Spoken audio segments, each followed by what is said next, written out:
Hello, everyone. I'm Howard Rieger. I'm the founder and convener of the Southwest Pennsylvania resident-led Grassroots town halls. And I'm so happy to be here tonight for this amazing program. We're focused on the odds of an East Palestine type disaster happening right here in Pittsburgh. How would we respond? And how can we prevent it from happening? But first, I want to give you just two quick updates on our initiatives that have really begun to make a difference.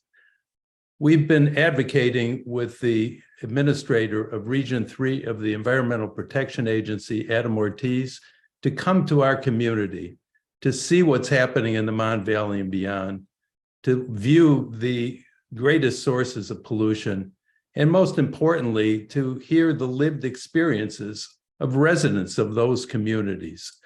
We sent a sign-on letter to him. About 600 people added their names to it to make the case that it was really important that he come and that he come now. The good news is he is showing up with a significant group of his team next week. We'll be doing the kinds of things you would want us to do. And after that event, we will be reporting back to you on what the impact has been. It's a crucial period for the Environmental Protection Agency and for coming to Pittsburgh, because they are proposing potential changes and regulations for small particle pollution, PM 2.5 as we call it, very fine particles that get into your bloodstream and cause miserable illnesses and even death. If there are changes in those regulations nationally, we are one of the worst places in the country. So what may take place nationally may not solve our problem locally. And just briefly, we're the 14th worst of 200 places in the country, major places for annual particle pollution. We're the 20th worst out of 223 communities for all day, 24-hour particle pollution. And sadly, as I've said, small particle pollution kills. Second of all, we have sent a significant questionnaire to all of the candidates for Allegheny County Executive. And in that questionnaire, we raised issues which we believe are significant, weaknesses at the Allegheny County Health Department, weaknesses that are focused on underfunding of their operations, conflicts of interest of members of their committees and even their board, a convoluted, frankly, dysfunctional online complaint system, failure to utilize the region's significant world-class technical assets, a failed emergency warning system, and refusal to meet with the most affected individuals. So we are seeking a written response. We've now gotten 3 responses back, one from Sarah Inamorata, one from Dave Fawcett, and just today from Michael Lamb. There's one other that we've been told we might be getting in the very near future. Those are things that we asked for in writing, and we will use them to inform our membership. Hopefully, people will use that as a guide, how they may want to vote in the May 16th primary election. But more important, and just as important, I guess, is use it to hold elected officials accountable, because somebody's obviously going to win this race. So that now leaves me with the distinct privilege and honor of introducing our kickoff speaker for this program that is focused on the odds of a East Palestine type rail disaster happening in Pittsburgh, and how would we react to it, and what we might do, frankly, to prevent it, or at least cut down the odds. We have the distinct pleasure tonight of having the chief of the Pittsburgh Bureau of Fire since 2007, Darryl E. Jones. He's the emergency management coordinator for the city as well. Chief Jones has a great academic background and decades of leadership experience. As Chief Jones has said, the situation we face is not if, but when a catastrophic derailment happens here. The question before us, as I've said, is what can we do to reduce those chances? And Chief Jones has agreed not only to speak with us, but answer questions afterwards, which, as we've informed people initially in that message that was posted on the screen, you should post your questions in the chat. We'll do our best to get to as many of them as we can. So now I'm turning it over to Chief Jones. Hello, thank you for that very warm welcome. Allow me to share my screen here. As it was stated, my name is Darryl Jones. I am the chief of the Pittsburgh Bureau of Fire, and I also serve as the emergency management coordinator. Whoops, moving too fast there. I have been here in Pittsburgh since 2007, and I'm here today to just discuss with you our preparations for a rail emergency or rail disaster in the city of Pittsburgh. And this is not something new. This is something that's been on my mind since 2010, and we've made some great strides. So tonight, I want to describe the problem for you. We're going to define what we call the Black Swan event. I'm going to discuss some of the commodities that travel by rail through our area. I'm going to talk about our preparation, the role that the administration has taken to prepare for this, the role of Pittsburgh Department of Public Safety, and talk about some of the problems that these events create and propose some of the solutions. For you firefighter friends of mine that's out there watching this, this cartoon is just for you. Be careful when you're responding to hazardous materials calls. So there was a point in history when we did not believe a black swan existed. It wasn't until the discovery of Australia that the first one was seen. And the effects of that is that it changed our philosophy. It made us realize that there are so many things out there that we don't know. And so as a result of that, philosophers have now referenced certain events as black swan events. And what are the characteristics of the black swan events? They are very large in magnitude. Event is a surprise. And afterwards, we always try to rationalize it with hindsight. You will hear statements and saying, we should have known, or people who are victimized by the response, by the event will say, hey, why didn't you do something? Why didn't you do this? Or why didn't you do that? And a train derailment falls into that black swan event. And here in the city of Pittsburgh, we've had several black swan events, most notably the Tree of Life shooting, and most recently would be the Fern Hollow Bridge collapse. So description of the hazard. In this photograph, which you see here is what we call a unit train. And a unit train is a cargo train or freight train that carries only one singular product. So right here, you're looking at probably 100, 120 cars. It might be over a mile long. And this particular one is carrying some type of petroleum product. And we used to have a multitude of these coming through the city. Back when Bakken crude oil was very profitable, these rail cars, these unit trains was coming through the city, about 10,000 cars a week. They were headed east towards Philadelphia and the refineries, then the rail cars were full. And if they were headed west, then the rail cars were empty. The problem is that no one can tell me which one was more dangerous. Was it a full rail car or an empty one? So we have multiple hazardous materials being used all the time. They're used in academia. They're used in industry. They're used in medicine. They're used commercially. Many of these materials travel by rail. The only time there is a problem is when this material happens to get outside of its container and into the environment and into the atmosphere. That's when we end up having a problem. So as you saw in that previous picture, there was a placard on the rail car, and this is the placard system that we have. So we will respond to an incident. We will first be looking for the conductor and engineer of the train to give us his manifest and tell us, which tells us exactly what products he's moving and where they are located in the train. They actually go by cars, so that, and they can count that back. So just to help you out with some of this, the 1267 you see at the top, that is crude oil, and Bakken crude oil falls under that. The 1993 at the bottom is a combustible liquid.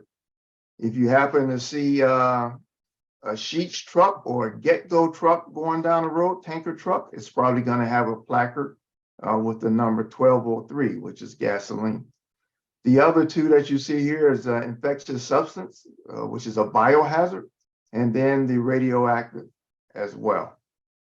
So we have these materials coming across our rail lines all the time: radioactive isotopes, corrosive, polysolvents, Bakken crude oil, and there are others.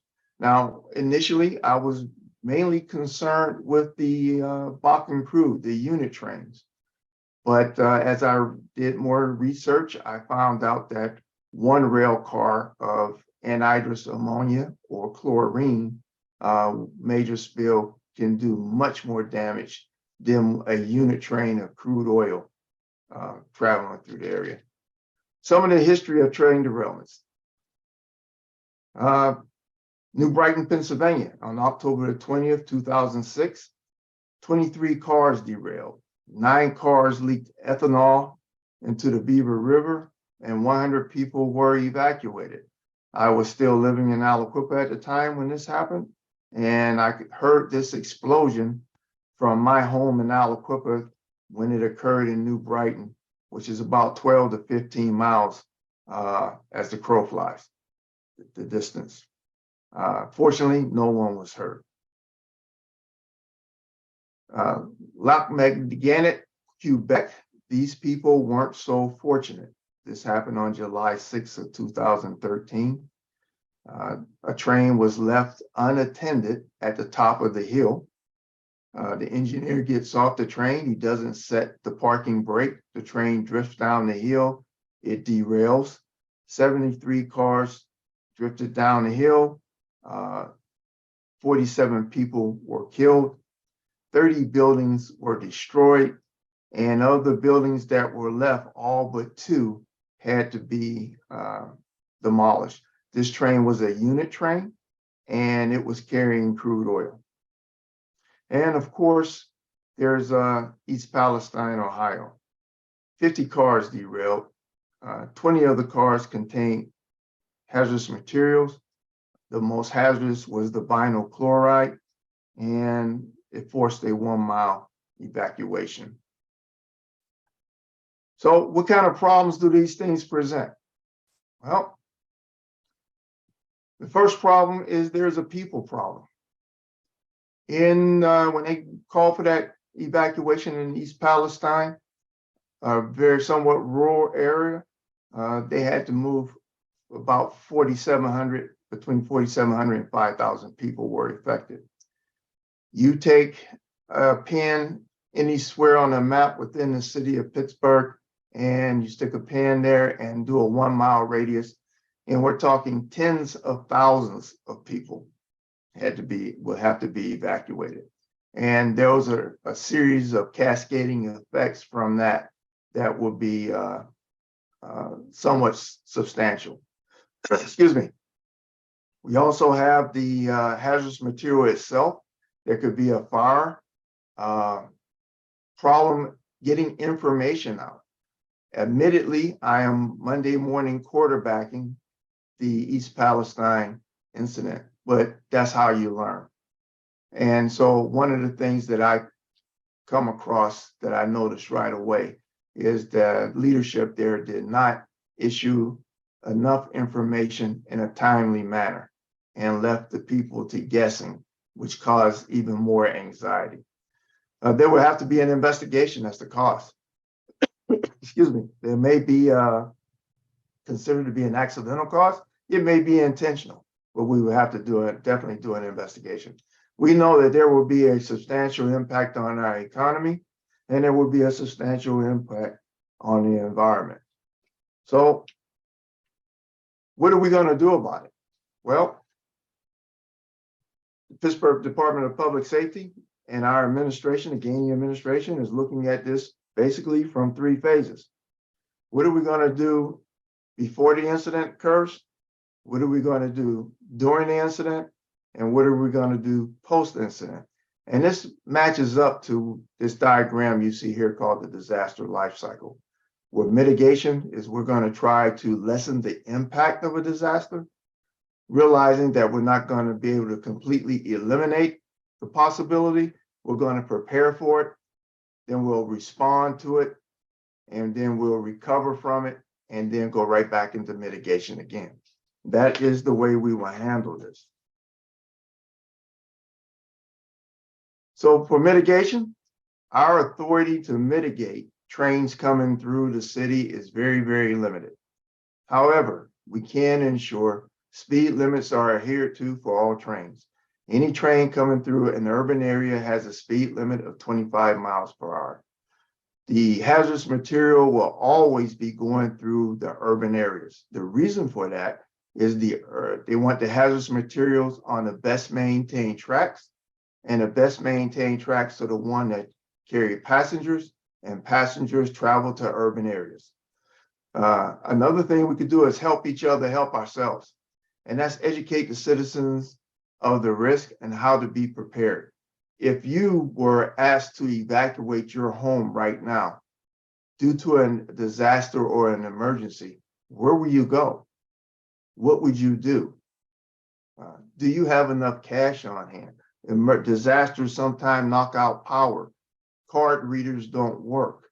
How are you going to take care of your pets and your service animals?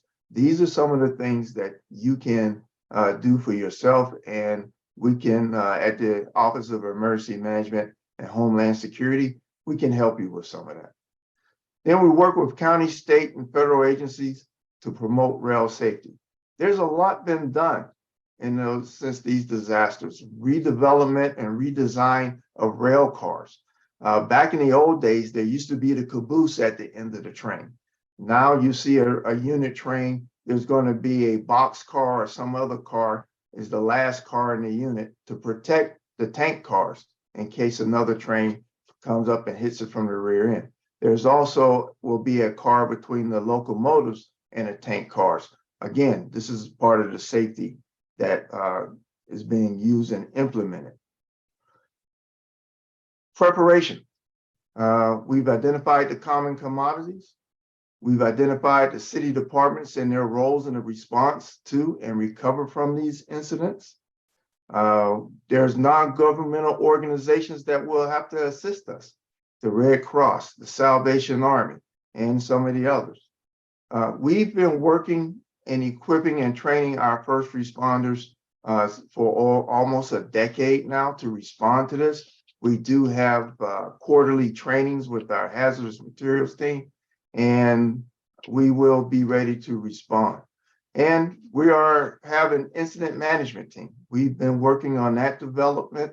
The incident management team consists of people who are not first responders, and their job is to do all the administrative work to free up first responders to get hands-on and to get in the weeds.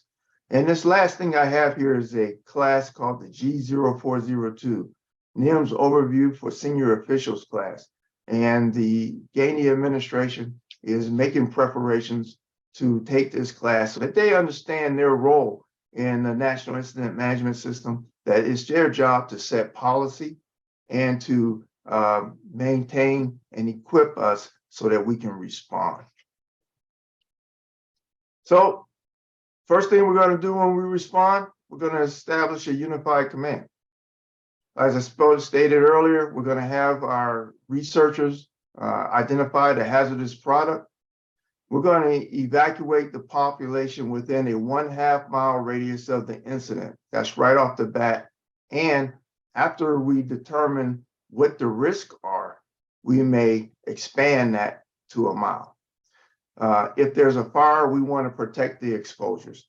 Unlike what happened in East Palestine, the fire takes place in an open area. Okay, here in the city of Pittsburgh, we have neighborhoods butted up against the rails. Residences are butted up against the rails. We need to protect those homes, and we're going to do what we have to do that. And deploy foam units to attack the fire. So we carry what we call aqueous film, alcohol resistance, aqueous film forming foam, which is ARAFFF. And you see this formula here. And I bet you guys sitting out there when you were in high school was probably thinking, I'll never need this math. Well, today's the day. This is where the formula that we use to calculate how much foam we're going to need.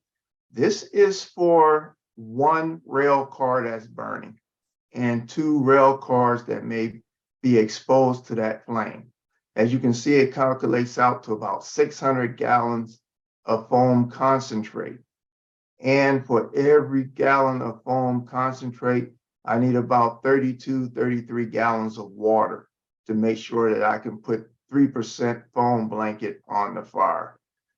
We here in the city of Pittsburgh, we have enough foam to handle about 4 burning cars.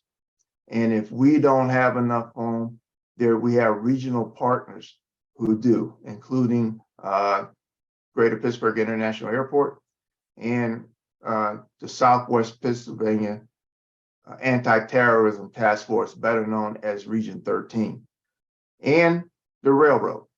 Railroads end up stashing or putting caches of materials regionally, and they have a lot of materials and the expertise to deal with some of these emergencies. Then we will try to initiate the recovery. And that means restoring what we call the 7 lifelines that a community must have. Safety and security. People want to make sure there's law and order, that they're safe and they're protected, and there's some level of security. Food, water, and shelter, making sure that that's put in place. Health and medical services. Energy, making sure your utilities are back up and running. Communications and transportation. All of these are part of the community lifelines that we want to put up. We will assist with the cleanup, assist with the investigation, and complete and secure all documentation. And this goes back to that incident management team. Because if you don't have all the paperwork correct, you won't be receiving the reimbursement for the expenditures from either the railroad or the federal government.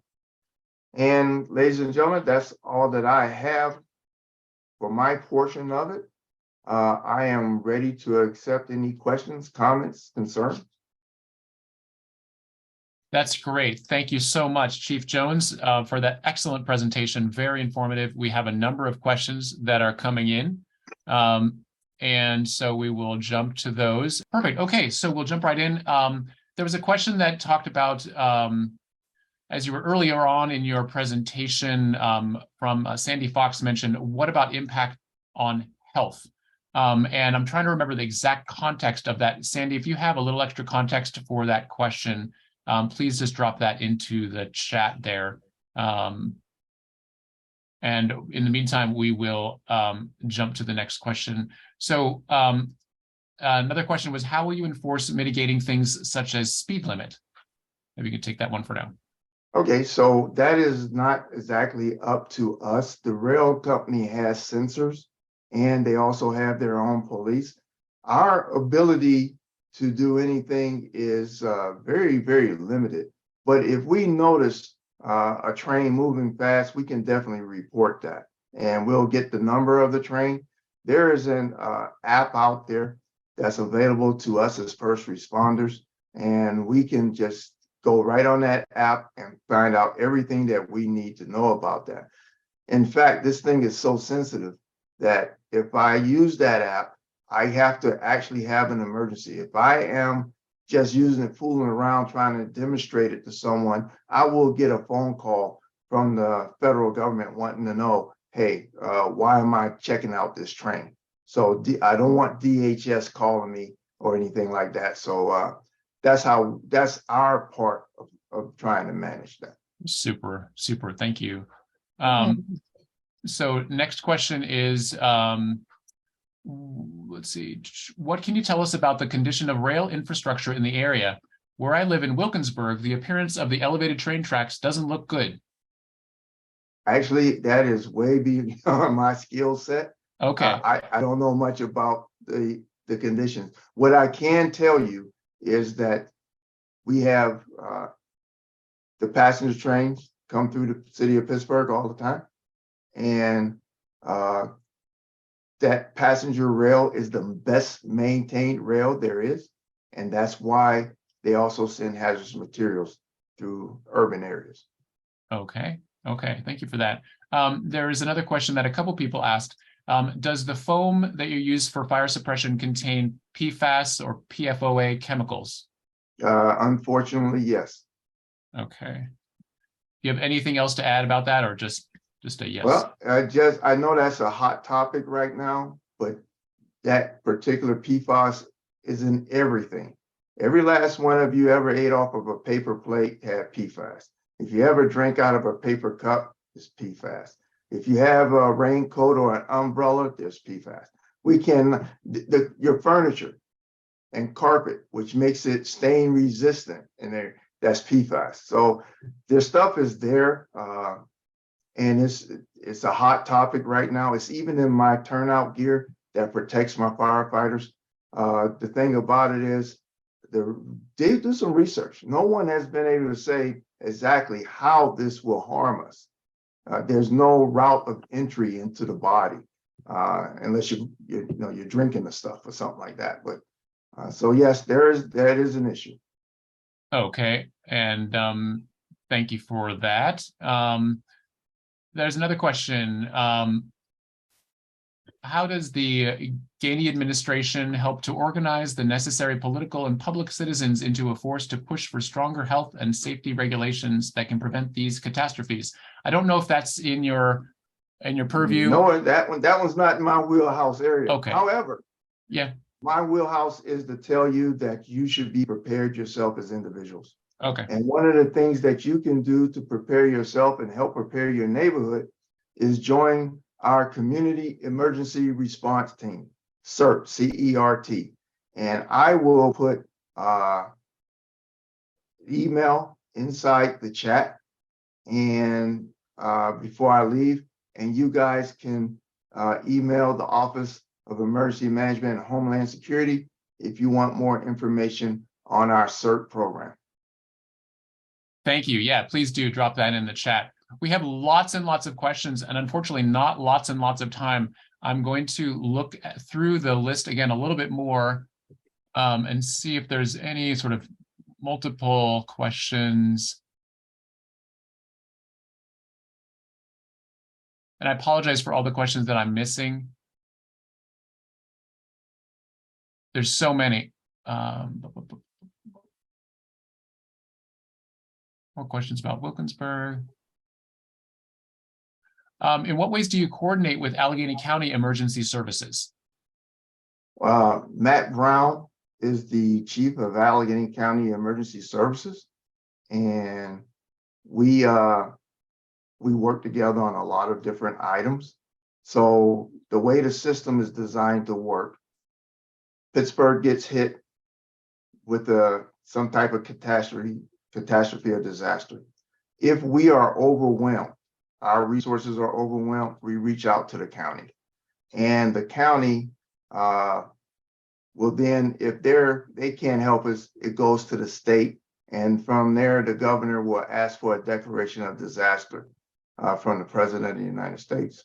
That's the way it's laid out in the Stafford Act. We work together on a lot of things. They are our dispatch center and we coordinate and collaborate all the time. It's a very routine and beneficial relationship. Okay. I have one more question I'm going to ask this round, I think, with a heartfelt apology to everybody who's dropping in such powerful questions in the chat. We will explore ways that we may be able to, take a look at those at another time. I don't want to pre-commit anybody, but I do want to just say that we thank you for your questions, and we're going to review them after this event. This, what I believe will be the final question, is for this Q&A, and then we'll continue on with some really great presentations. During the East Palestine incident, it seems that Norfolk Southern told the Unified Command what to do with the vinyl chloride cars without the level of input from groups such as the EPA that would be expected. How will we prevent this problem? So I don't know if, can you speak to that or not? Yeah, I can. There's been a lot of misinformation about how that happened. And so vinyl chloride is what they call a polymer, and it polymerizes. And what it means is it's always reacting and giving off heat. So when they mix vinyl chloride at the chemical factory, they know they have X amount of time for it to get to its end user and be used before it just goes thermal. A train derailment disrupts that schedule. If the train would have just broken down, had a mechanical failure, they would have pulled another train on the tracks right next to it, pumped the stuff off into empty cars and got it moving, okay? With the damage to the tracks, that wasn't possible. So now you have two options. You can sit there and let it continue to polymerize until it goes thermal and explodes. And it's been documented that rail cars carrying this stuff that have exploded has traveled up to 1 mile. So if you see the size of a tank car, something that big flying without wings is probably pretty impressive, but got to be very scary to think about because what goes up has to come down, right? Or the second option is they can breach those tanks and burn the stuff off. Either way was going to be bad. There was bad and then there was worse. So a lot of times people were saying, hey, they could have done this, they could have done that. This was all about the money. I'm not going to argue their profit and loss. I'm saying that as a hazmat technician, knowing the risk of with this chemical and what could happen, they took the lesser of the two evils.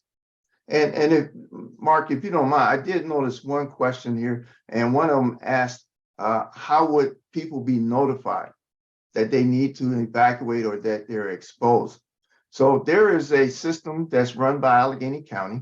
It's called the Emergency Alert System.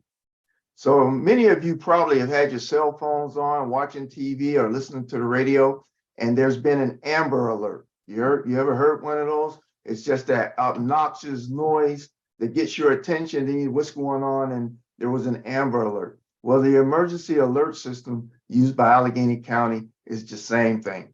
So even if you're sleeping in the middle of the night, you got your phone on and plugged in, recharging, you're going to get that obnoxious noise. If you're watching TV and you're right in the middle of your drama or your ball game and it's the best play and that gets sounded, you're going to be notified.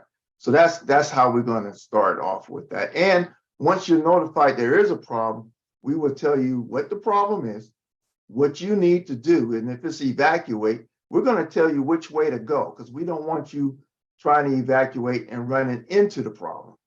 And Right. So those are the things that we have there in place. Super. And is that different from the Everbridge system that the county has?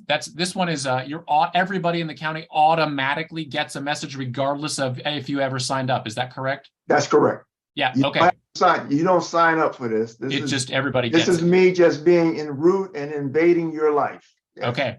That's what I needed to know. That's what I think everybody else on the call needed to know as well. Thank you very much, Chief Jones, for an excellent presentation. Very helpful Q&A. We really appreciate it. And now we'll pivot on over to Larry Sims. Thank you very much. Have a good night. Thank you, Chief Jones. Appreciate your time and your expertise.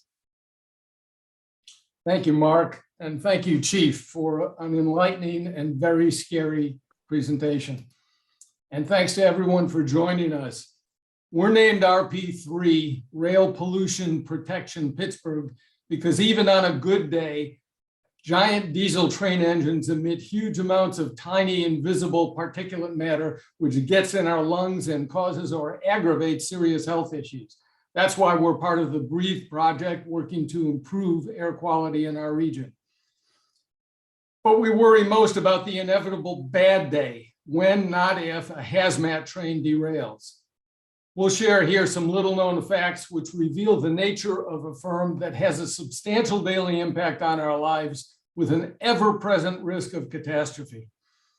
I want to stress three things up front. First, we appreciate that rail transport of freight, including raw materials, finished goods, and toxic chemicals, is viewed by experts as being not just lower cost, but safer and better environmentally than moving the same goods by truck. We don't oppose shipping these things by rail. We do believe the industry has failed to act responsibly to regulate their operations, particularly for oil and other dangerous cargo. Much stronger and independent regulation and oversight by government is desperately needed. Second, though this effort started in Pittsburgh, things RP3 has discovered and the constructive change we lobby for are of vital interest to every railroad community in this country. Third, to legislators in the audience, we ask you to fight the eye roll reflex every time someone says railroads. You have more power than you think to protect your constituents from rail failures. The time is ripe for change at state and federal levels. We support legislation already proposed and believe even more can be done to force the industry to modernize and to radically improve operational safety. We have a lot of material and we'll move quickly. All sessions will be available online. You're watching oil moving through downtown. I shot this last week. You can see trains on these tracks 20 times every day. In the near future, 80 times per day. We'll start with some historical perspective on the industry and we'll focus on Norfolk Southern. We don't assume they're better or worse than other railroads, but they control the bulk of the freight in our region where we have the most experience. You've heard Norfolk Southern spent billions to buy back their own stock, slash their workforce, and uses precision scheduled railroading, a euphemism for doing more work with less equipment and staff. You've heard inspection times of rail cars have been reduced so staff barely have time to walk its length. Glenn will explain these things. I'll just say that they're all about profit, but they're also all recent developments. To understand the railroad mindset, we need to go further back to understand what I call Norfolk Southern's zero maintenance philosophy.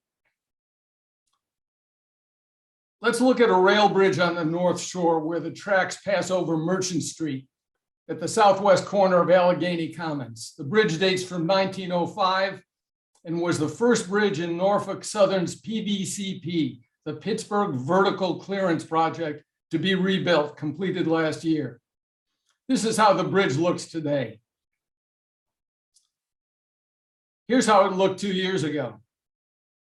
Remember, this is the Vertical Clearance Project. So an important detail is that the tracks are above the road. There was never a constraint here on railcar height.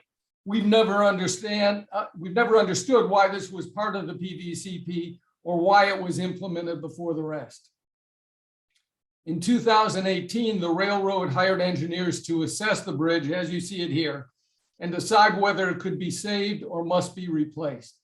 Their pictures show a steel structure in advanced decay. The bright spots you see in the plate steel here are daylight shining through holes. This photo shows 100% section loss, which is technical talk for no metal here, can't support any load. When the engineers published their report, we were shocked to see one image in particular. It's not that we were surprised at the bridge condition. We visited the site, but the plain statement of what caused the serious damage was new to us. It's directly attributed to an accident in 1934. Though neither the railroad nor the engineering company told us, this was no small incident. we've learned that a passenger train belonging to the long-gone Pennsylvania Railroad jumped the track, crashing into the Clark Bar factory and an apartment building below the bridge. People died. Let's turn the clock back to February 26, 1934. You'll want to use to boost your volume for this clip. Death rides the rail. Smashed cars tell a tragic story of the plunge of an express train from a Pittsburgh viaduct, taking 9 lives and injuring 37. One of the coaches tore into the side of a factory, while others landed near apartment houses, terrifying their occupants. The train, bound from Akron, was just entering the city at night when suddenly it jumped the track. This shows how passengers were crushed in their seats without warning. Only a few minutes away from the next station, their lives were snuffed out in a twinkling. In spite of every safeguard, fate took its toll.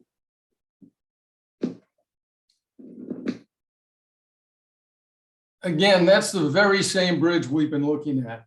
This was national news. 9 died, 40 were injured.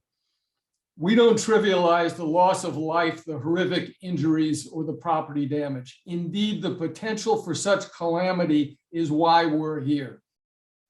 But the most important lesson for us today is that neither this railroad nor its successor, Norfolk Southern, ever saw fit to repair the structural damage, not even to paint the area to prevent further degradation. As we see throughout our region, rail infrastructure is typically allowed to deteriorate until it falls apart. Bridges needn't end this way. We'll take a quick look at 2. This is the McCulloch Bridge. Most call it 16th Street. It's 99 years old, and the photos tell the story. The city maintains it well. There are no obvious signs of age or wear. It looks like it could easily go another 99 years. It's really in great shape. Just a half mile downriver, which you can see in this photo, looking over the railing of the McCulloch Bridge at the Fort Wayne Bridge next to the Convention Center. This is my personal nightmare bridge. It's the pivotal link between Norfolk Southern's Fort Wayne and Pittsburgh lines, connecting right through the heart of the city. The Fort Wayne is 118 years old, built in 1905. There are 2 types of aging that concern me. The first is the structural steel itself. There are holes, which you can see here, flaking horizontal metal at the base of these beams retains water. It seeps into the cracks. There's little or no protective paint. There are holes at the top here. There are holes at the bottom. This is the worst part. This is the bottom of a beam that has absorbed water, rusted, and it expands as it rusts. It flakes off and it loses most of its strength. Some of the decrepit metal looks quite artistic, and these scenes are visible throughout the bridge. This is one of the worst locations. It's directly opposite the Convention Center. The horizontal steel beams at the bottom of this concrete used to be straight. They're now sagging, and it looks like there's not much strength left in that structure. The second problem is the concrete support piers. This is one where what used to be wrought iron rebar has disintegrated completely. This was built, the original stone piers were built in 1854 and are themselves fine, but the bridge was raised in 1918 by order of the War Department. It was lifted several feet to allow taller boats to pass. The concrete is in terrible condition. The rebar is just falling apart. There's nothing left. I wouldn't bet on this structure lasting beyond next week. Back to Merchant Street. The engineers said what we expected them to say. We knew the railroad wanted to replace the bridge, not fix it.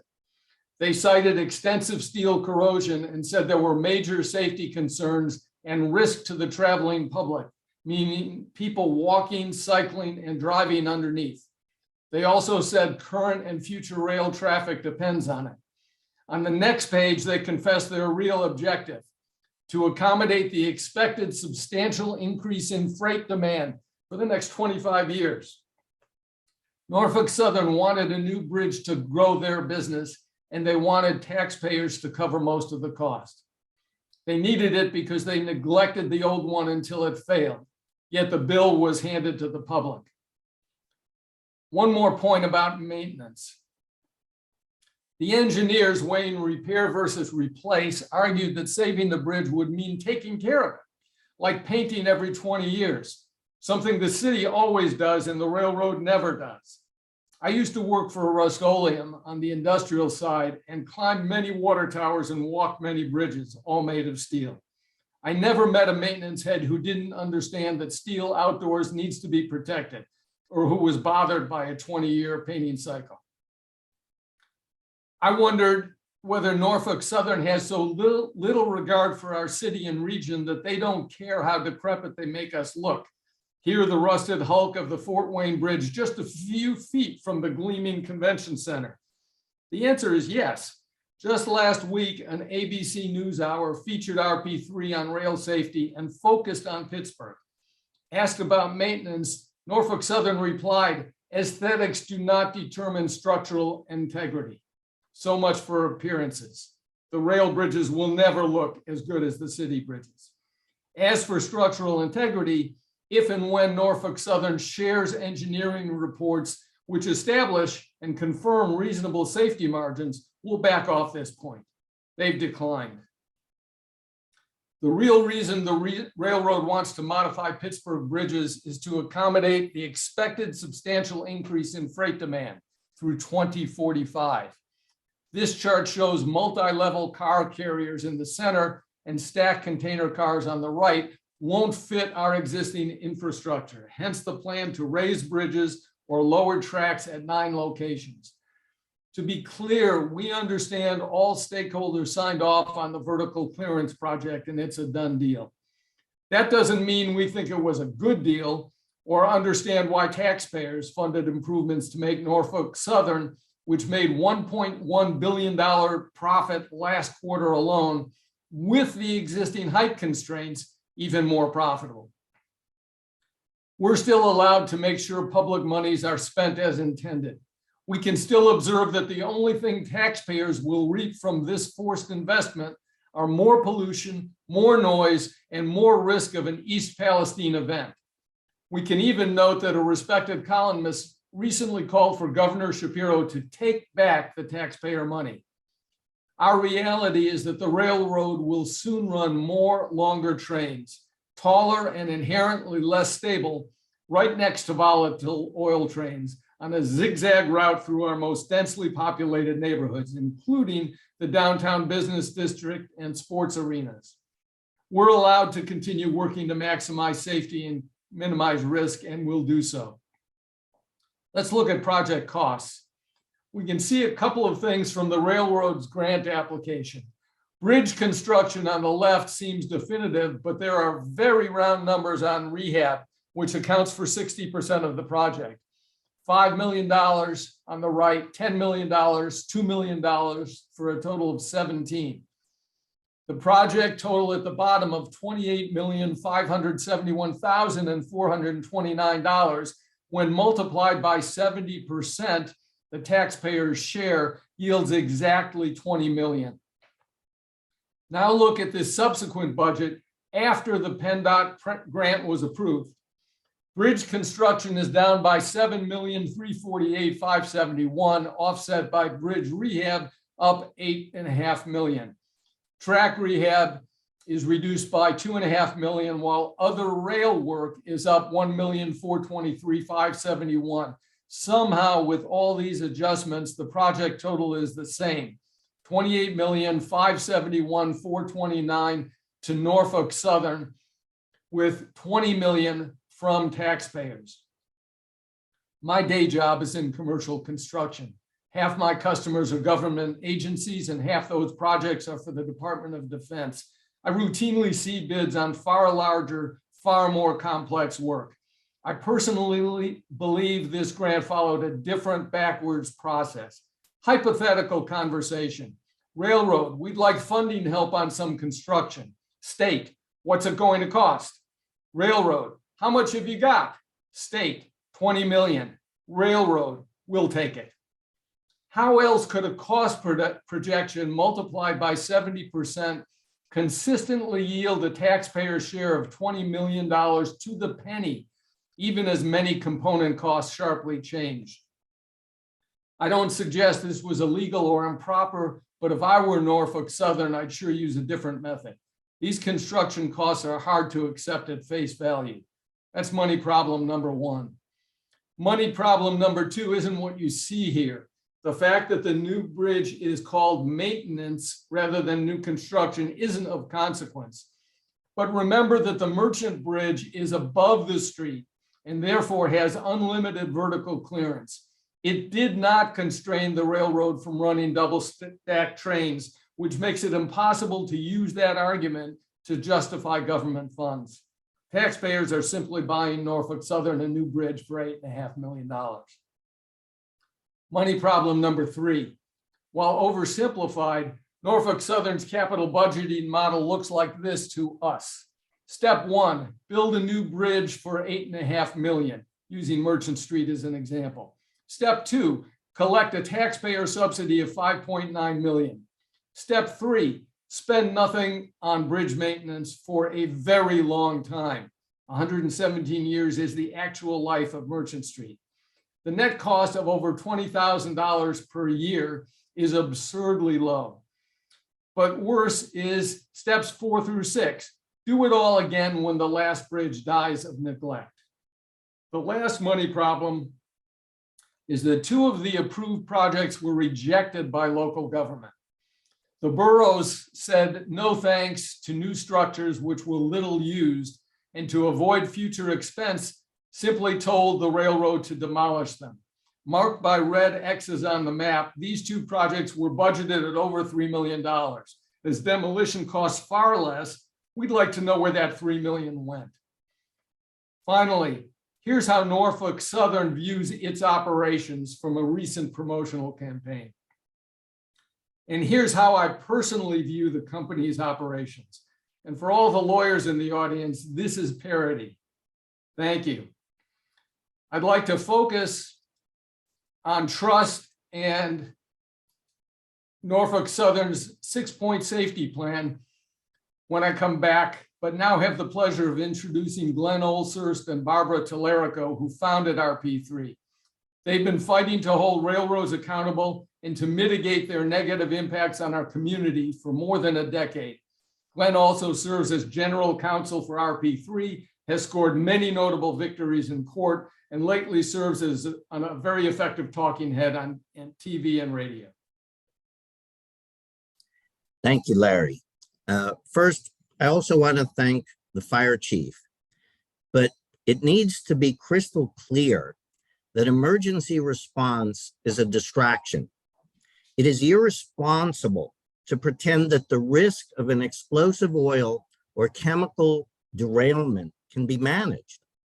The DOT's Emergency Response Orange Book tells firefighters to retreat, evacuate a 1-mile blast zone, and let it burn for days or weeks, because those types of fires are so hot that they cannot be extinguished. Our communities will be impacted for decades. We must focus instead on prevention. Glenn, you've been a community advocate for rail safety and policy reform since 2011. Are you more concerned now? And if so, why? I'm more than concerned. I'm scared. And everyone on this Zoom has good reason to also be scared. That is because the kind of rolling stock failure we saw in East Palestine could happen anywhere in our region, and Pittsburgh is the prime candidate for the next epic derailment. Pittsburgh sits right smack in the middle of the most intensively used rail car for transporting volatile oil and hazardous chemicals in North America. We all talk about exploding oil trains because each oil train car is the equivalent of 2 million sticks of dynamite. Every year, 2.8 billion, that's with a B, gallons of the most explosive Bakken oil come right through Pittsburgh on Norfolk Southern's most critical rail line, which supplies 50% of that most explosive type of oil being refined on the East Coast. That oil is explosive because it contains extremely flammable propane, methane, butane, and ethane. Those gases can be removed before the oil is loaded onto rail cars, but that interferes with Norfolk Southern's profits. As a result, the risk is offloaded to communities along the rail lines. But the other real danger is the deadly chemicals that are carried on every rail line in this county. We also saw how that played out in East Palestine, and that train was on its way to Pittsburgh and then to a New Jersey plastics plant. Because of that, we must view East Palestine as one big fiery alarm bell. Allegheny County had 77 hazmat rail events over the last 10 years, according to Council Member Erica Strasburger. Besides vinyl chloride, however, train cars often carry 180,000 pounds of chlorine gas under pressure. If a chlorine rail car is punctured, it will take only 10 minutes for that deadly gas cloud to escape. That cloud is heavier than air and will kill everyone in Pittsburgh. You can't simply evacuate a city in 10 minutes, and that is not an exaggeration. Norfolk Southern is really playing Russian roulette with us. With each passing train, there's a spin of that gun's cylinder. We're just all dodging bullets. We have all been just plain lucky. You've been warning about and basically predicted an East Palestine type of derailment. What else makes you say Pittsburgh is especially primed for a catastrophic derailment? Well, bridges are rail line's most vulnerable point, and Pittsburgh and Allegheny County have an abundance of poorly rated, privately owned rail bridges. As you heard, Norfolk Southern's response is always that the rust is merely cosmetic or aesthetics, until it's not. And then you get a Merchant Street Bridge crisis. The issue is not whether the many hundreds of poorly rated rail bridges pass inspection now, but how many will be in such a severely corroded condition in the next 2 to 10 years that they will have to be replaced. And the bigger question is, how big is that bill going to be for us taxpayers? Next, there are also hundreds of quote, naked at-grade crossings with no gates or warning lights, like the one that resulted in the Harmer derailment last fall and almost took out the entire city's water supply.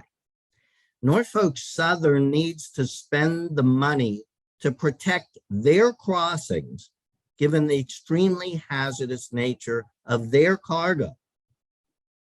Also of major concern is the antiquated water drainage systems all along the tracks in our city. They are overwhelmed by record rainfalls from climate change. That results in supersaturating the soil under the ballast, which then shifts and will take the rails out of alignment. Finally, all through Pittsburgh, there are 4 to 6 foot diameter water and sewer lines directly under the rail lines that are over 100 years old, hand-laid brick, and the mortar has been degraded by acid rain. These all need to be reinforced or replaced before the volume of rail traffic per day is going to more than triple. The collective vibrations of that traffic will collapse the subsurface utilities. Really, when you realize that radioactive liquid natural gas by rail is in our near future, you understand that rail infrastructure and regulatory reform need to happen starting now. Understand that 22 rail cars of LNG have the equivalent explosive force of the Hiroshima bomb.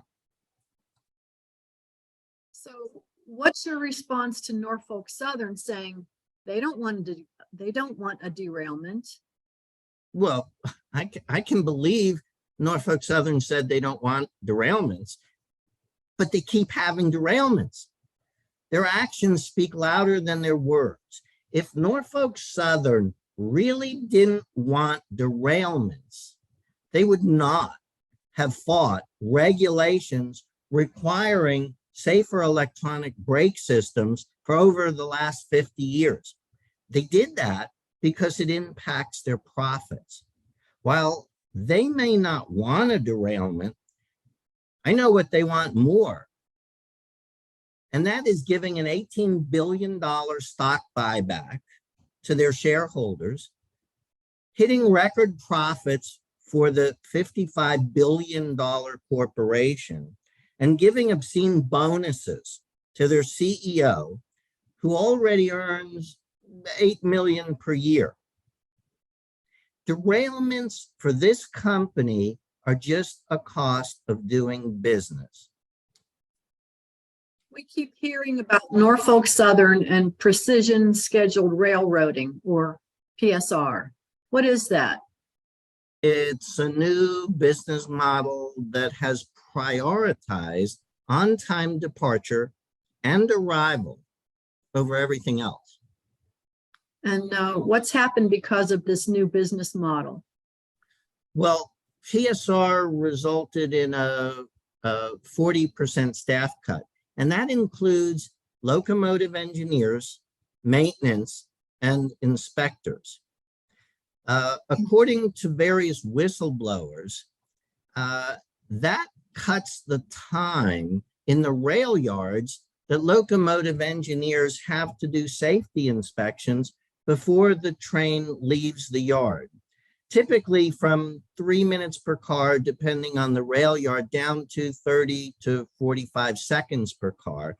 And they keep adding cars to the length of the train. Worse yet, there's proof that yard managers are telling engineers to forego inspections altogether, even on hazardous trains, so that the train leaves on time, or they get chewed out by their bosses. And PSR has changed how train cars are assembled before they leave the yard, and that has safety risks. We saw how that grab and go process of adding any cars in the yard to the train that were ready resulted in a more serious derailment in East Palestine, where heavier cars were built into the train behind empty cars. And when you step on the brakes, you get an epic derailment. In terms of getting to the destination at the almighty scheduled time, Norfolk Southern has a written policy that managers can override an alarm generated by a hot box, which is what detects a wheel bearing failure. And this alarm is what told the train to finally stop too late in East Palestine. So ProPublica asked the other 6 largest rail companies if they had such a policy. 4 said no. One of the 4 said no one can or should ever disregard a stop the train alarm. 2 others didn't respond. What effect does their new business model have on infrastructure? Well, with such drastic cuts in the maintenance and inspection workforce, all types of rail infrastructure suffers. Like, what could possibly go wrong? The FRA report into the 2018 Southside derailment said it all. Serious oversights in maintenance and inspections related to an old worn plug rail that cracked.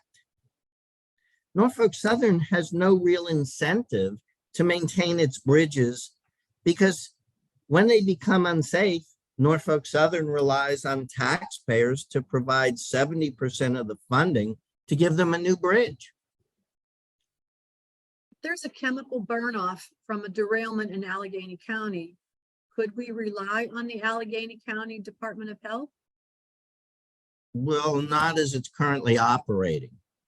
First, the current acting director is not a scientist or a medical professional. He was a politician. The ACHD is underfunded. It's not equipped to measure all of the necessary toxic chemicals that would be released. It has done a poor job of holding polluters to account, and it has an abysmal record in terms of communicating with residents who are suffering from health impacts of pollution. Elected representatives in Pennsylvania feign being helpless when dealing with railroads. What have other states with high volumes of rail traffic done to protect their residents? Well, note that California, New York, New Jersey, Minnesota, Washington, and Oregon all have laws that Pennsylvania needs, which are expressly permitted by the Federal Oil Pollution Control Act of 1990, known as OPA. That number one, impose strict liability in the event of a derailment involving an oil spill or explosion for all property damage, health costs, lives lost, and require the restoration of natural resources and permit punitive damages. Number two, OPA allows states to impose fees on oil landed or transferred into the state once it comes off a rail car. This was never even challenged by the railroads in California. In terms of oil spill response planning, it covers more than just a plan. It allows requiring training equipment, communications equipment, and qualified officials to coordinate with the first responders. It also requires cleanup. In court challenges, the railroad argued that if a federal standard exists, they are exempt. The states got around that exemption by passing laws of general applicability to all industries, covering the health and safety of all citizens. States and local governments share authority with the feds to enforce federal safety standards, and they can conduct inspections which are paid for by rail industry assessments. Federal laws relating to oil spills are just the floor, and states can require more. Moreover, states can regulate where the government has failed to do so. City and state governments can control what new infrastructure gets approved within their borders. Even local municipalities can deny land use permits for expansion if they find improper safety risk or improper mitigation under state statutes. Finally, states are also allowed to ensure that a railroad is financially responsible, either through insurance or the posting of bonds. Pennsylvania has none of these protections for its citizens, and no appetite to provide any of these safeguards, because the rail and petrochemical lobbies have our elected representatives eating out of their hands. That must change. But there is some hope. Let your state representative know that you want these protections. There will be a link in the chat to find contact information for your representative. Who are our adversaries in the rail battle? Well, I'll say that Norfolk Southern's general counsel was the former head of the National Transportation Safety Board, which is the agency that is investigating Norfolk Southern's Ohio derailments. I can share more if you are interested during the Q&A. Can you highlight some of RP3's past and current successes? Well, through administrative proceedings at the PUC and court injunction proceedings, including three years of mediation, RP3, along with two other neighborhood organizations, delayed Norfolk Southern's vertical clearance project for 4 years. That resulted in a significant monetary settlement for impacted communities. Currently, RP3 is working with multiple teams of national journalists, including the Wall Street Journal, and film crews working on either a rail risk or policy reform expose.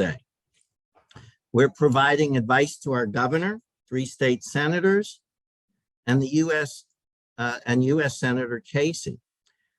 We are effective because of your voices, as you can now better appreciate contributing your grassroots voice works.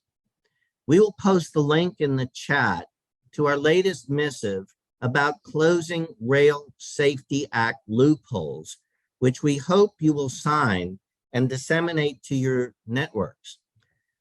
Mayor Gainey signed on, and Pittsburgh City Council passed a will of council that adopts our action items and commits to using the FAST Act to inspect and to try to get a head start on repairing infrastructure. So what would make you more comfortable? Well, let me summarize the risk. An explosive derailment in Pittsburgh risks not only its 300,000 plus residents, but the city's most critical infrastructure, which is all within 1 mile of the blast zone, including 3 stadiums, the convention center, both NRG power plants, telephone switching stations, 6 major hospitals, 124 public and private schools, 5 universities with a combined enrollment of 75,000 people, 77 bridges, which only includes bridges in the city of Pittsburgh and owned by Allegheny County, 6 nursing homes with a total bed count of 920 people, our major museums, which hold national treasures, and 108 parks. So we just cannot take all the risk, while Norfolk Southern takes all the profit. In light of that, what would make me more comfortable is if our state and federal legislators stop taking so much money from the petrochemical and rail lobbies and did their jobs, which is to protect people instead of polluters. If we don't get a handle on this right away, what you will have is a Norfolk nightmare coming soon to a neighborhood near you. Where can people learn more about rail safety, policy reform, and other action items? On our website, Rail Pollution Protection Pittsburgh, we are providing a link to that in the chat. In addition, we ask that you sign our Close the Rail Safety Act Loopholes petition, which is going to the US Congress on May 3rd. Earlier, I mentioned some reason for hope on the state level. So we are also including a link to PA House Bill 939, which will help properly fund Pennsylvania Utility Commission's Department of Rail Safety Inspectors and help pay a competitive salary to keep them employed. Let your state rep know that you support this bill. We are including a link to help you connect with your elected representatives. Finally, you should know and support Pennsylvania House Representative Abigail Salisbury. I think she's on this Zoom, who is pursuing some accounting in connection with Norfolk Southern's relying on taxpayer funding to maintain or to pay to replace Norfolk Southern's privately owned bridges that have not been maintained throughout Pennsylvania, and offloading those costs instead to municipalities like hers in Swissvale. As you saw firsthand, right after the crash at East Palestine, Norfolk Southern's extreme arrogance and utter disregard for people is what drives our grassroots campaign. Never underestimate the power of a community that stands together. We all deserve power without pollution and energy without injustice. I cede my time back over to Larry. We've covered a lot of ground. I've talked about maintenance philosophy and about taxpayer money for private infrastructure. And now we'll cover trust, inspection, and safety. Safety meaning a detailed analysis of Norfolk Southern's 6-point safety plan, which they published shortly after the East Palestine incident. Trust but verify is a Reagan-era strategic missile negotiating phrase. It means always check to be sure what's been promised actually happens.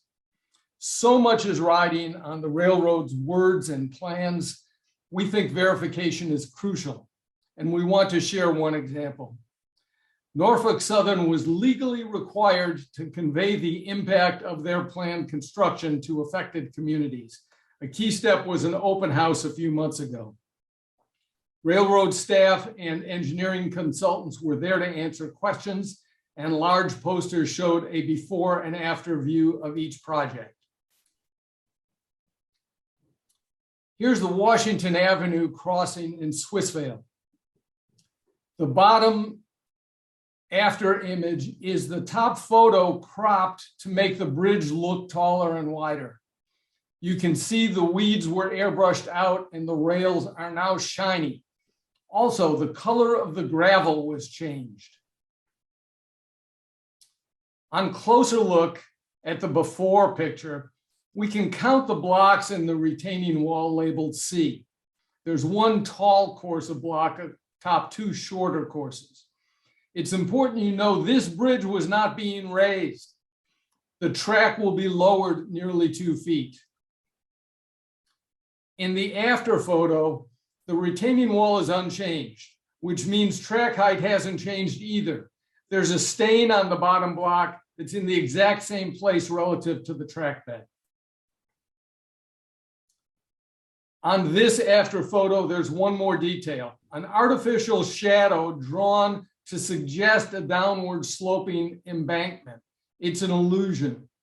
Most important, we measured the height, the distance, not just from the bridge to the top of the rails, but the ratio of bridge height to bridge width.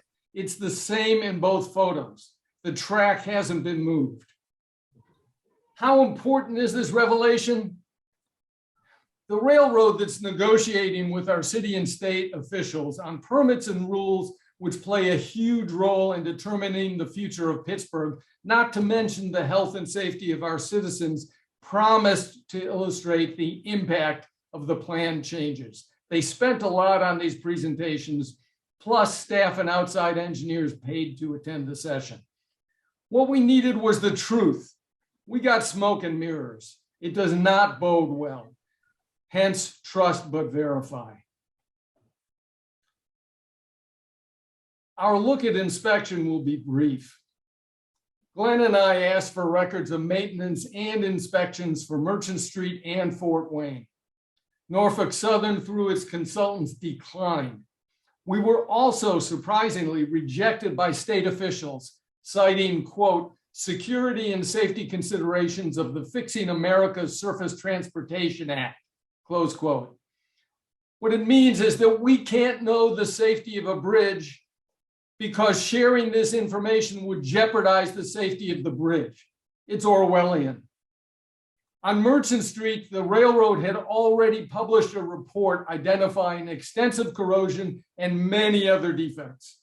That report, with photos and metallurgical studies, called the bridge unsatisfactory at the end of its useful life and said its poor condition could cause injuries or property damages within the next few years. These printed admissions made security concerns an untimely and feeble excuse. We just wanted to know what the prior report said and when. Bridge conditions had been revealed in detail. Learning how long these problems were known to Norfolk Southern could teach us whether they can be trusted to keep its infrastructure and the public safe. We maintain the public deserves to know and think the FAST Act is being misapplied in this instance. The actual law says some local officials can get a, quote, public version, close quote, of an inspection, but will only see the date and a general statement on the condition of the bridge. That's it. Given that the FRA, the Federal Railroad Administration, only inspects a tiny fraction of the nation's rail bridges and track each year, we need legislation that will A, allocate resources to the FRA for this purpose, and B, find practicable ways to involve city, county, and state governments in monitoring rail infrastructure safety in their jurisdictions. Remember that the Merchant Street Bridge didn't get this way overnight. It was neglected for many years, many decades. Pennsylvania has more working railroads than any other state and 5,600 miles of track. Pittsburgh has more bridges than any place on earth, so we're biased, but we think there are more rail bridges here too. To our knowledge, no one has a complete inventory, which makes it impossible to completely monitor their safety. When Fern Hollow collapsed and most dangerous bridge lists appeared everywhere, we never saw the Fort Wayne mentioned. We don't think rail-only bridges are tracked. That's untenable. We suggest the FRA be required to complete a catalog of these structures, keep records current, and share the data with state transportation departments. We'll now look at the Norfolk Southern 6-point safety plan, announced shortly after their incident in East Palestine. The first point is add detectors. It's a good thing. They're adding 200 detectors, but where they'll go is unclear. Norfolk Southern says it's in the core network. This is the Norfolk Southern network. If they've publicly defined what comprises the core, we can't find it. And what about those rail towns like East Palestine not in the core? How are they going to be protected? Practical is subjective, and we can't imagine where it would be impractical to install detectors. They mention terrain, but rail beds by their nature are flat. If a location is isolated and in the hills, there's solar for power and satellites for signal. What's the problem? 200 detectors sounds great until you realize that's a little better than 1 per 100 miles. 14-mile spacing in the core doesn't impress. And what about the rest of the network? And what do 200 detectors cost? The number of miles between detectors means nothing by itself. You must know train speed. If equipment is overheating or on fire, how long it takes to reach the next detector is critical. Spacing in urban areas like ours, where trains run much slower, must be much closer together than in the country. What is the railroad plan? We don't know. Finally, does anyone think folks in East Palestine are sleeping better knowing they'll get the first detector? This is insulting. Next gen anything sounds exciting. What does it mean? Possibly the first thing it means is don't count on it anytime soon. If the railroad is accelerating, what was the timetable before and how has it improved? To be credible, Norfolk Southern must share who their partners are. We know how much money the railroad makes each year. What are they spending on new safety technology? How many of their staff have they tasked to this project? They don't say. And we know vibration detection gives earlier warnings. Why isn't that the next generation? With trains stretching to 3 miles and hundreds of cars, they should be building detectors that pinpoint problems instead of making their 2 onboard workers, 1 worker, if they get their wish, jog the length of the train to locate a failed bearing. How many times in many contexts have we heard reevaluating and reviewing best practices from people who actually plan to do nothing? That may not be the case here, but there's no evidence of activity. No time frame has been given, and conclusions could be slow. In this case, why not just lower the threshold at which alarms sound? That takes no time. That takes no money. Based on results to date, it looks like 170 degrees above ambient temperature is too high for stop and inspect. And 200 degrees is certainly too high for take the car out of service. I'd like to see them err on the side of safety and lower these set points. When more and smarter detectors have been developed and are installed and networked, the railroad will have much better information. Then they can raise the alarm threshold. Acoustic detectors. It's great that there's some advanced technology already in the field. How long have their 5 acoustic detectors been in service? We have no idea. How have they performed compared to heat detectors? We have no clue. When will the 13 new detectors be installed? Again, where and how big is their core network? And if acoustic detectors work better, why are they only planning 1 for every 1,072 miles? It's embarrassing. Finally, what does an acoustic detector cost? $10,000, $100,000, $1 million? $100,000 seems generous for a single detector, and that would mean they're investing $1.3 million across their whole system. Reports say they've already spent almost $400 million on the East Palestine cleanup alone. How is this meager response commensurate? Do they not believe that an ounce of prevention equals a pound of cure? Here we find next gen, machine vision, algorithms, and AI. Definite A+ on buzzwords. It's great that they're developing the next gen with Georgia Tech. How big is this program? What are its goals? They don't say.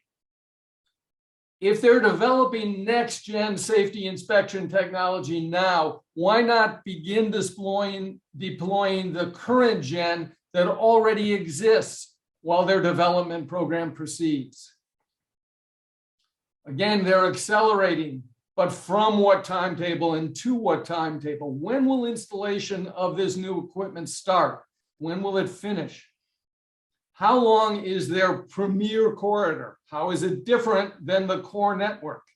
What % of the premier corridor will be protected? Not a clue. How much money have they pledged to this development program?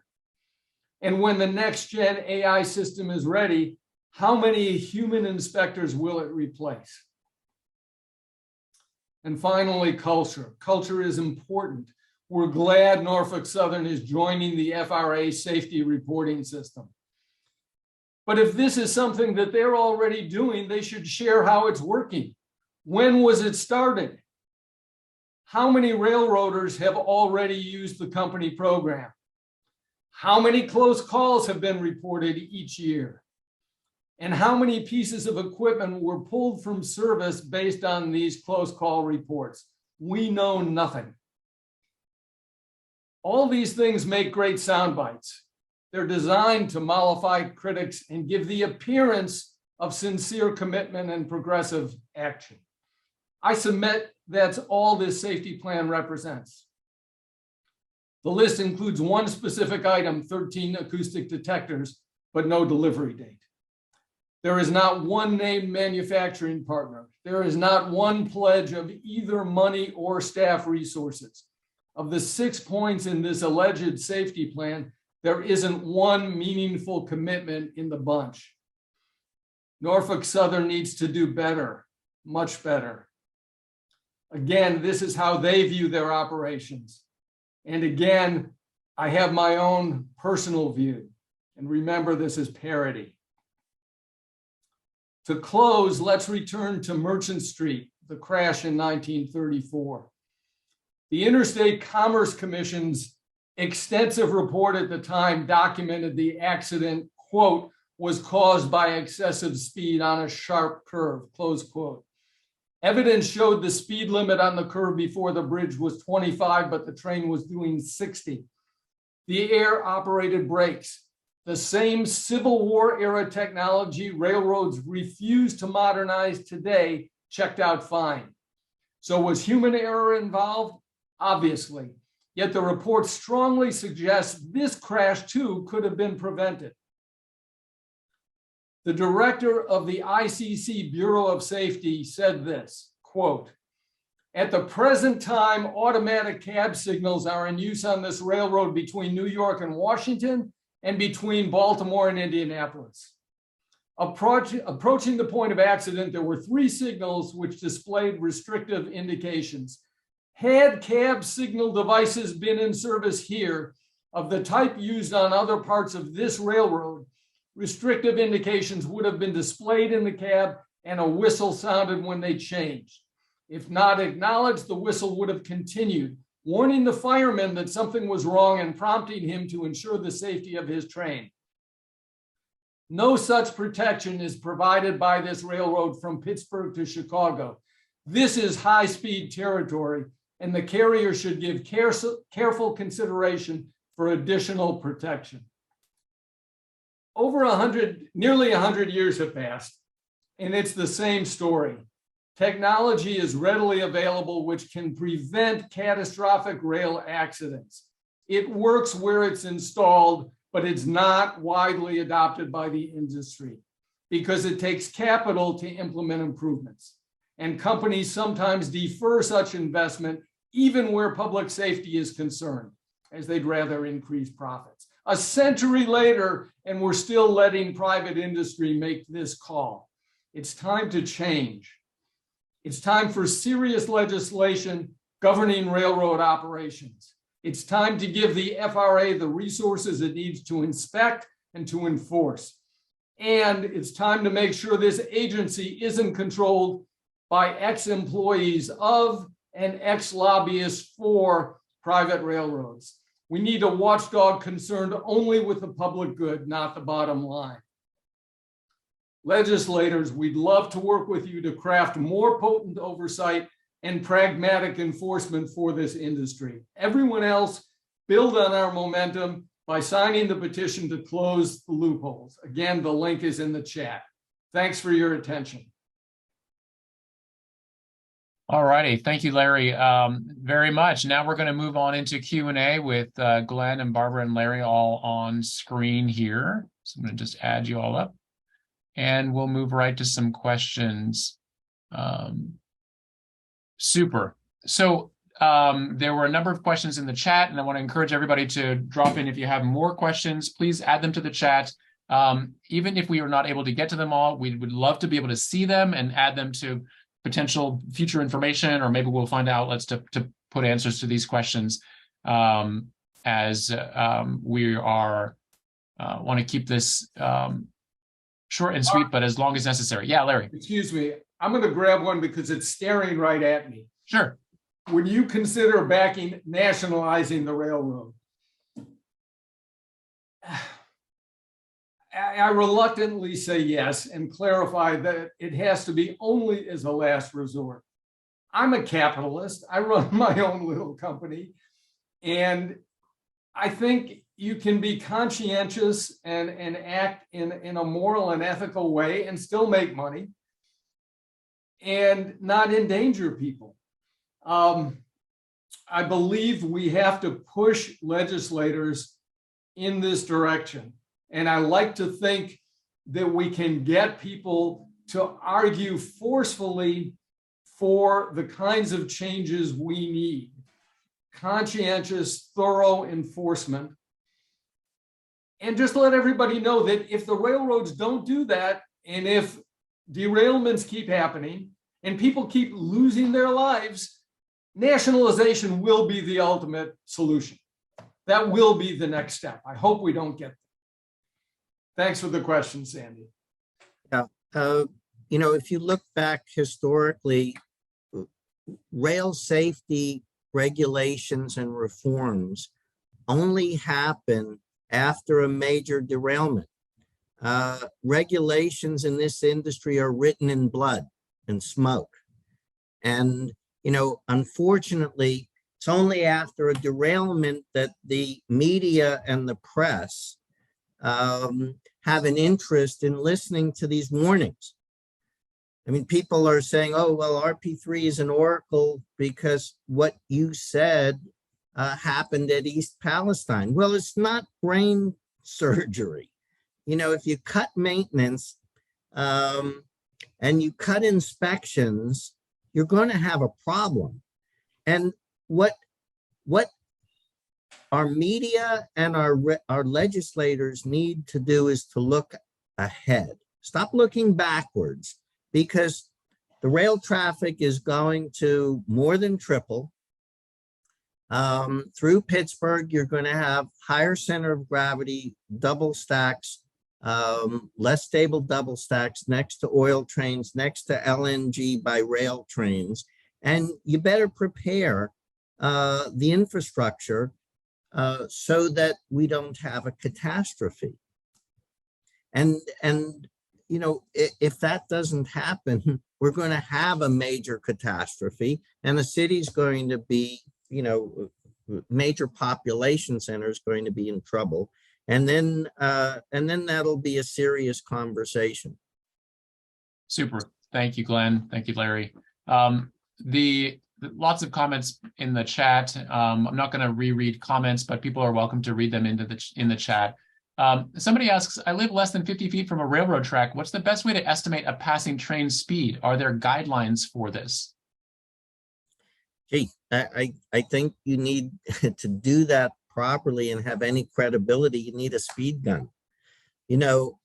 Back when 3 Mile Island was operating and radioactive material was coming through Pittsburgh, the Pittsburgh police would be at the rail crossings, and they would, speed gun the trains, and they'd stop them.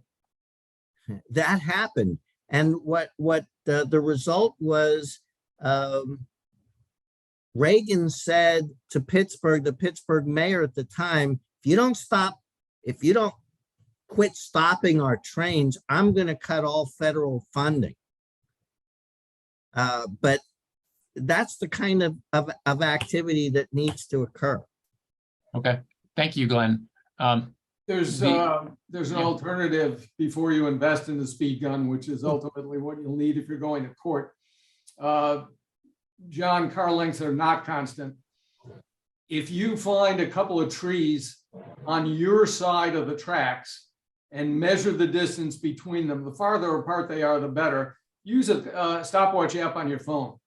I've used this successfully. It's pretty darn accurate. You measure the length of time it takes for one point on the train to get from tree A to tree B. And then you can calculate the speed easily. Larry was a Boy Scout. It won't hold up in court, but before you shell out for a speed gun, try that. You'll know the approximate speed. Super. Thank you. Yeah, I'll bet you if you filmed it with your camera video, then played it back, you could like retroactively kind of assess the the speed. So that could be an easy way to just catch it in the moment. Good. Thank you for that. There are several questions just asking about like what is missing. Like, do we need better enforcement, new legislation? What are the sort of top line elements of what can be done here to fix this? Yeah, Glenn. Yeah.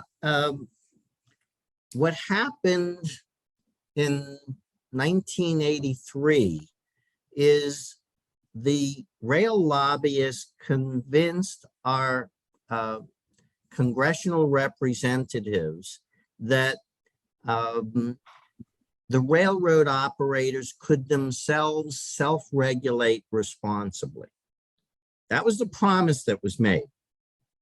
And what we got instead was precision scheduled railroading. And, self-regulating, allowing for-profit companies to self-regulate is not good for the environment, for health, or for safety.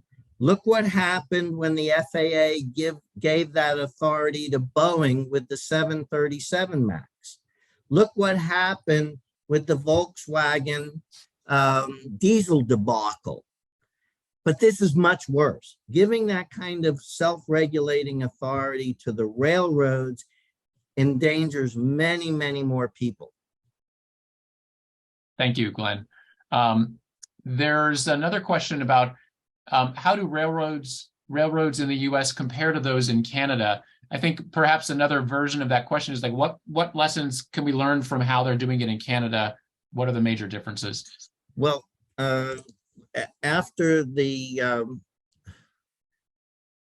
derailment that the chief showed, which destroyed the entire town in Quebec, Canada passed a law that required railroads to use rail lines and go around cities, they're not allowed to go through densely populated cities when there's an alternate route that bypasses the city.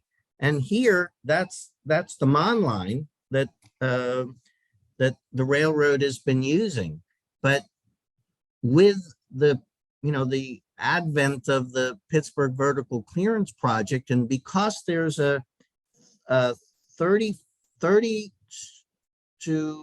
minute to 3 hour transit time savings per train, the logistics computers are going to put even more traffic through the city. So, we're on a completely different path from Canada. It's all about profits for Norfolk Southern and not about people or safety. Is somebody asks, can our new governor intervene? I hope so. I'm sending him, links to give him some ideas. How did our taxing authorities, quote unquote, sign off on the taxpayer subsidy?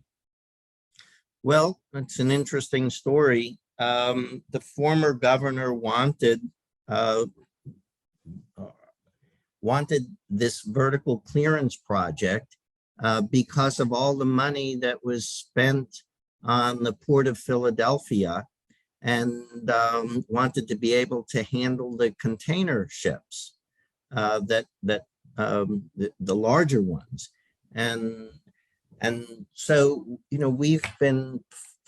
we were fighting that kind of political statement, but it also was the result of the prior administration wanting new bridges without any nick to their budget. Super. Even though we were saying, something like East Palestine can happen right here. Mm-hmm. Mm-hmm. Super. I think that we're at time and also running low on questions. So I think that that's a good time to pivot to the closing. And for that, I will just hand it straight on over to Howard. Howard, please go ahead. I'm just going to be short and sweet. This has been a great session, highly informative. I thank everybody for being a part of this. We will send you updates about the visit of Adam Ortiz and the Region 3 EPA team that's coming to Pittsburgh next week. And we will keep you up to date and send out the latest responses that we've gotten to our questionnaire from candidates for Allegheny County Executive, with a reminder that that Allegheny County Executive ultimately can make the kinds of improvements at the Allegheny County Health Department if there were a will to do so. So thank you all for being part of this great session, and we'll stay in touch.